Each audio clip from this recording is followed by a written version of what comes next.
I was in the middle of my sophomore year when I found out I was pregnant at UT.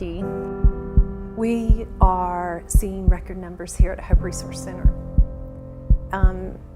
We're on target to see 1,000 more people this year than what we saw in last year alone. I was on my way to work and just knew I didn't feel good, knew I'd been sick, knew something wasn't right, and so I just went by myself. No one on earth knew that I was going. Started crying while I was filling out the paperwork. We kind of started, God kind of challenged us to have a rally cry for heroes, for men to become a part of what we do.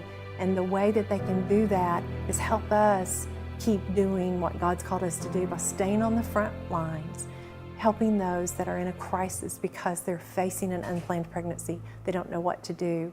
Once I came and sat in the room and Luann started talking to me and she asked me all these questions, and then she said, "You're about 5 weeks along." And I was like, "Along what?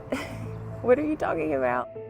At first, I sat in silence, I think for 30 minutes, and just really, that was the part of me that was in shock, and it wasn't real yet. And then once it was, I was trying to figure out how I was going to tell my family, which that was all I could think about really, was disappointing my parents, my mom especially, but really it was so far from that now.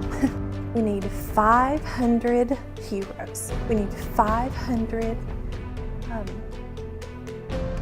men that will stand up and say, "I support what you do, and I'm going to help you to be able to continue to provide the means to be able to do that." Without Hope, there probably would not be Nolan. Really. And he's the best thing that's ever happened to me. We pursued adoption, and Luann was crucial in that, and she got my family involved in it and educated us, and I never once felt like I didn't know all the information I needed to know to make the choice, and that was from Hope. All 3 options, I knew everything because of that and because of you all. Just spending time with Jordan and hearing her say that Nolan, her little sweet baby boy, would not be here today if Hope wasn't here. It's those days when it gets really hard that we get to see glimpses of that. And that's why we keep doing it, because there's going to be more Jordans out there.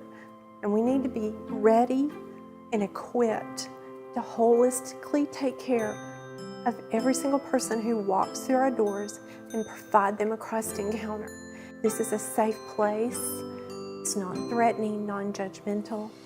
And we have incredible staff and nurses that stand ready to help them make that decision and walk beside them as they're making that decision. My uncle is literally the world's greatest man. He loves me like I am his own, and he's always made me feel that way. And the best part about it is he makes Nolan feel that way 100 times more. My little cousin, who's 17, his name's Sammy, my aunt keeps Nolan during the day, and so when he gets home from school, he just plays with him. He's 17, he could go do whatever he wants to, but he plays with him at least for a couple of hours, and Nolan eats him up. He calls him Bub. Those 2 bonds between them and Nolan are something that I couldn't have even really imagined to even pray for, because I would have never expected them to just completely drop stuff for someone they didn't have to, and they do it for both of us. One of the worst things that happen nowadays is we kind of say, that's not my problem, it'll go away.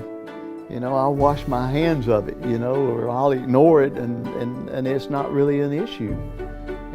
But it is an issue, and any of us that got children and grandchildren, we got to get in this fight. You know, we're losing, and if not us, who? If not now, when? When are we going to do this thing? It's time. Well, that's actually one of my favorite quotes of anybody who's ever said anything about Hope Resource Center. It's very true.